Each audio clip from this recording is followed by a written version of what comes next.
বিসমিল্লাহির রহমানির রহিম। প্রিয় দেশবাসী, আসসালামু আলাইকুম। শুরুতেই মহান আল্লাহর দরবারে শুকরিয়া আদায় করছি। হাজারো শহীদের প্রাণের বিনিময়ে আমরা দেশ এবং জনগণের স্বাধীনতা, সার্বভৌমত্ব রক্ষা করতে পেরেছি। তাবেদার মুক্ত বাংলাদেশে জনগণের ভোটে জনগণের কাছে জবাবদিহিমূলক একটি নতুন সরকার যাত্রা শুরু করেছে। দেশে গণতন্ত্র এবং মানুষের অধিকার পুনঃপ্রতিষ্ঠার এই যাত্রা লগ্নে আমি দেশবাসীকে শুভেচ্ছা এবং আন্তরিক অভিনন্দন জানাই। স্বাধীনতা প্রিয়, গণতান্ত্রিক আমি প্রিয়। জনগণের কারণেই দেশে আবার মানুষের অধিকার, সম্মান এবং মর্যাদা পুনঃপ্রতিষ্ঠার সুযোগ সৃষ্টি হয়েছে। আমি দেশবাসীর উদ্দেশ্যে একটি বার্তা দিয়ে বলতে চাই, মুসলমান, হিন্দু, বৌদ্ধ, খ্রিস্টান তথা দল, মত, ধর্ম, বর্ণ নির্বিশেষে পাহাড়ে কিংবা সমতলে বসবাসকারী এই দেশ আমাদের সবার। প্রতিটি নাগরিকের জন্যই এই দেশকে আমরা একটি নিরাপদ ভূমিতে পরিণত করতে চাই। একটি স্বনির্ভর, নিরাপদ, মানবিক, গণতান্ত্রিক বাংলাদেশ প্রতিষ্ঠায় বিএনপি সরকারের লক্ষ্য।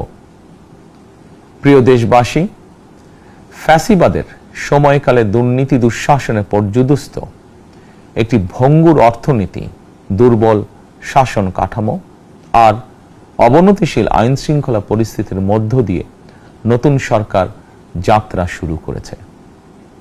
আইন শৃঙ্খলা পরিস্থিতির উন্নয়ন এবং কঠোরভাবে দুর্নীতি নিয়ন্ত্রণের মাধ্যমে জনগণের মনে শান্তি, নিরাপত্তা ফিরিয়ে আনাই হচ্ছে আমাদের সরকারের প্রধান অগ্রাধিকার।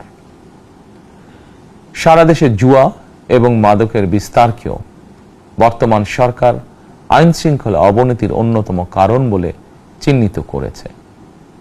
সুতরাং জুয়া এবং মাদক নিয়ন্ত্রণে আইন শৃঙ্খলা বাহিনী সব রকমের কঠোর পদক্ষেপ গ্রহণ করছে। জনজীবনে শান্তি ও নিরাপত্তা নিশ্চিত করতে সরকার সর্বোচ্চ উদ্যোগ গ্রহণ করছে। দেশের প্রতিটি সাংবিধানিক এবং সরকারি, বেসরকারি প্রতিষ্ঠান চলবে বিধিবদ্ধ নীতি নিয়মে।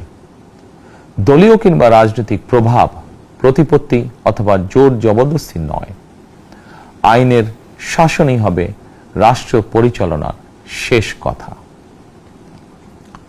প্রিয় দেশবাসী, আগামীকাল থেকে সারা দেশে শুরু হতে যাচ্ছে পবিত্র মাহে রমাদান। আমি দেশবাসীকে পবিত্র মাহে রমাদানের শুভেচ্ছা জানাই। রমাদান আত্মশুদ্ধির মাস। আমরা যদি আত্মশুদ্ধি শব্দটির মর্মার্থ উপলব্ধি করি, তাহলে এই মাসে মানুষের ভোগান্তি বাড়ার কথা নয়। যদিও আমাদের অনেকের মধ্যেই এই মাসটিকে ঘিরে ব্যবসায় অধিক মুনাফা লাভের প্রবণতা লক্ষণীয়। আপনাদের প্রতি আমার বিনীত আহ্বান, রমাদানের পবিত্রতা রক্ষার্থে এই মাসটিকে আপনারা ব্যবসা মুনাফা লাভের মাস হিসাবে পরিগণিত করবেন না। দ্রব্যমূল্য যাতে সাধারণ মানুষের নাগালের বাইরে না যায়, এ ব্যাপারে ব্যবসায়ীরা দয়া করে সতর্ক থাকবেন। হাজারো প্রাণের বিনিময়ে একটি মাফিয়া সিন্ডিকেটের পতন ঘটিয়ে রাষ্ট্র এবং সরকারের জনগণের অধিকার প্রতিষ্ঠার অঙ্গীকার নিয়েই আমরা রাষ্ট্র পরিচালনার দায়িত্ব গ্রহণ করেছি। বিএনপি সরকার সকল ক্ষেত্রেই অনাচার, অনিয়মের সকল সিন্ডিকেট ভেঙে দিতে বদ্ধপরিকর ইনশাআল্লাহ। ক্ষুদ্র, মাঝারি কিংবা ছোট বড় সকল ব্যবসায়ীদের প্রতি বর্তমান সরকারের দৃষ্টিভঙ্গি সহজ এবং স্পষ্ট। বর্তমান সরকার ব্যবসায়ী এবং ক্রেতা সাধারণ উভয় স্বার্থ রক্ষা করেই প্রয়োজনীয় পদক্ষেপ গ্রহণ করতে চায়। সুতরাং সরকারের পক্ষ থেকে কি ধরনের উদ্যোগ গ্রহণ করলে বাজার পরিস্থিতি নিয়ন্ত্রণে থাকবে কিংবা ক্রেতা বিক্রেতা উভয়েরই স্বার্থ রক্ষা হবে, এ ব্যাপারে আপনাদের যে কোনো ধরনের পরামর্শ কিংবা অভিযোগ শুনতে সরকার প্রস্তুত।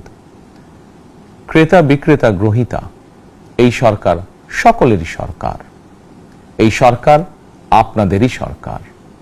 আপনারাই ভোটের মাধ্যমে এই সরকারকে রাষ্ট্র পরিচালনার দায়িত্ব দিয়েছেন।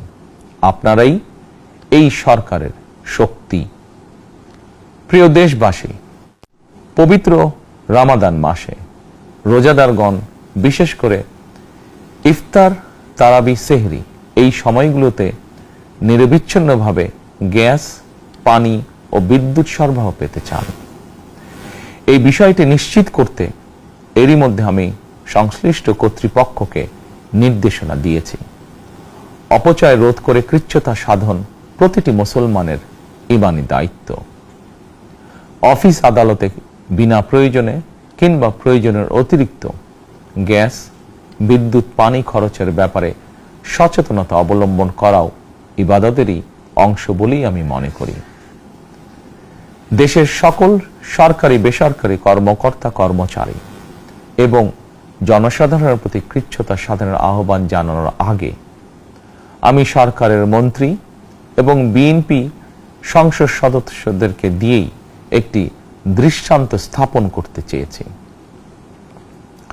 বিএনপি সংসদীয় দলের প্রথম সভাতেই আমরা সিদ্ধান্ত নিয়েছি, বিএনপি থেকে নির্বাচিত কোনো সংসদ সদস্য সরকারি সুবিধা নিয়ে ট্যাক্স ফ্রি গাড়ি আমদানি করবেন না এবং প্লট সুবিধাও নেবেন না। আমি আপনাদের সামনে বলেছিলাম, রাষ্ট্র পরিচালনার সুযোগ পেলে বিএনপি সরকার মহানবীর ন্যায়পরায়ণতার আদর্শ অনুসরণ করবে। আমি মনে করি বিএনপির সংসদীয় দলের এই সিদ্ধান্ত ন্যায়পরায়ণতার আদর্শেরই একটি অন্যতম প্রতিফলন। প্রিয় দেশবাসী, বিভাগীয় শহরগুলিতে বিশেষ করে রাজধানী ঢাকায় যানজট অত্যন্ত নিয়ন্ত্রণহীন। হাটে মাঠে ঘাটে, অফিস আদালতে জনগণের ভোগান্তির শেষ নেই। জনজীবনের নানা ক্ষেত্রে জনদুর্ভোগ লাঘব করা না গেলে জনমনে স্বস্তিও ফিরবে না। রাজধানীতে জনসংখ্যার চাপ কমাতে বিকল্প ব্যবস্থা গ্রহণ করা জরুরি হয়ে পড়েছে। মানুষ তার নিজ জেলায় কিংবা নিজের বাসা বাড়িতে থেকেও যাতে সহজভাবে সঠিক সময়ে অফিস, আদালত, ব্যবসা বাণিজ্য করতে পারেন, সেই লক্ষ্যকে সামনে রেখেই সারা দেশে রেল যোগাযোগ ব্যবস্থা ঢেলে সাজানোর উদ্যোগ নেওয়া হচ্ছে। এই পরিকল্পনার অংশ হিসাবে প্রথমেই রেল, নৌ, সড়ক এবং সেতু মন্ত্রণালয়ের কার্যক্রম পুনর্বিন্যাস ও সমন্বয় করা হচ্ছে। আমরা মনে করি সারা দেশে রেল যোগাযোগ ব্যবস্থার সহজ, সুলভ এবং নিরাপদ করা গেলে একদিকে যেমন জনগণের শহর কেন্দ্রিক বা নগর কেন্দ্রিক নির্ভরতা কমবে, অপরদিকে পরিবেশেরও উন্নতি হবে। প্রিয় দেশবাসী, আমাদের চারপাশে সমস্যার শেষ নেই, তবে সমস্যার পাশাপাশি সম্ভাবনাও কিন্তু কম নয়। আমাদের বৃহৎ জনগোষ্ঠীকে যদি আমরা দক্ষ জনশক্তিতে রূপান্তরিত করতে পারি, তাহলে এই জনসংখ্যাই হবে আমাদের জনসম্পদ। আমরা নিজেদেরকে দক্ষ করে গড়ে তুলতে পারলে শুধু বাংলাদেশই নয়, বিশ্ব বাজারও আমাদের জন্য উন্মুক্ত। তথ্য প্রযুক্তির সিঁড়ি বেয়ে বিশ্ব এখন কৃত্রিম বুদ্ধিমত্তার যুগে প্রবেশ করেছে। প্রযুক্তির এই প্রতিযোগিতামূলক বিশ্বে সম্মান এবং স্বচ্ছতার সঙ্গে টিকে থাকতে হলে আমাদেরকে কোনো না কোনো একটি বিষয় বা কাজে পারদর্শী হতে হবে। দেশের কোটি কোটি শিক্ষার্থী এবং তরুণ যুবশক্তির উদ্দেশ্যে বলতে চাই, মেধায়, জ্ঞানে, বিজ্ঞানে নিজেদেরকে যোগ্য করে গড়ে তোলার জন্য যত রকমের সহযোগিতা দেওয়া যায় সব রকমের সহযোগিতা দিতে বর্তমান সরকার প্রস্তুত।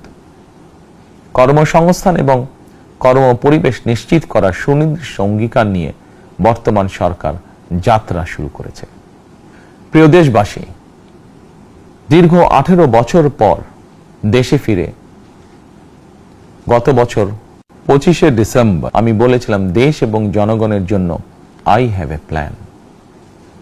12ই ফেব্রুয়ারি জাতীয় নির্বাচনের আগে দেশের বিভিন্ন স্থানে ঘুরে আমার প্ল্যান, পরিকল্পনার অনেক কিছু আমি আপনাদের সামনে তুলে ধরেছিলাম।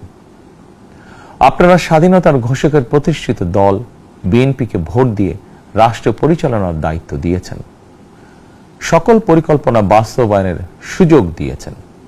এখন এই সুযোগকে কাজে লাগিয়ে সকল অঙ্গীকার পূরণ করার দায়িত্ব বিএনপি সরকারের। আমরা আমাদের পরিকল্পনা এবং প্রতিশ্রুতি বাস্তবায়নের কাজ শুরু করে দিয়েছি ইনশাআল্লাহ। অঙ্গীকার পূরণের এই যাত্রা পথে আমরা ভবিষ্যতের দিনগুলোতেও আপনাদের অব্যাহত সমর্থন প্রত্যাশা করি। প্রিয় দেশবাসী, সরকার প্রধান হিসাবে আমি দেশবাসীর উদ্দেশ্যে একটি বিষয়ে প্রতি দৃষ্টি আকর্ষণ করে বলতে চাই। নবগঠিত সরকার গঠনের সুযোগ দিতে যারা বিএনপিকে ভোট দিয়েছেন কিংবা দেননি অথবা কাউকেই ভোট দেননি, এই সরকারের প্রতি আপনাদের সবার সমান অধিকার। বিএনপি সরকার বিশ্বাস করে দল মত ধর্ম দর্শন যার যার, রাষ্ট্র সবার। এই দেশে এই রাষ্ট্রে একজন বাংলাদেশী হিসাবে আপনার আমার আমাদের প্রতিটি বাংলাদেশী নাগরিকের অধিকার সমান। প্রিয় দেশবাসী, আল্লাহ আমাদের সবাইকে নিরাপদ এবং সুস্থ রাখুন। আল্লাহ আমাদের সকলকে ইতিবাচক পরিকল্পনাগুলো বাস্তবায়নের তৌফিক দিন। পবিত্র রমাদান মাস শুরুর শুভ লগ্নে আল্লাহর দরবারে এই নিবেদন রেখে আমার বক্তব্য শেষ করছি। আল্লাহ হাফেজ। বাংলাদেশ জিন্দাবাদ।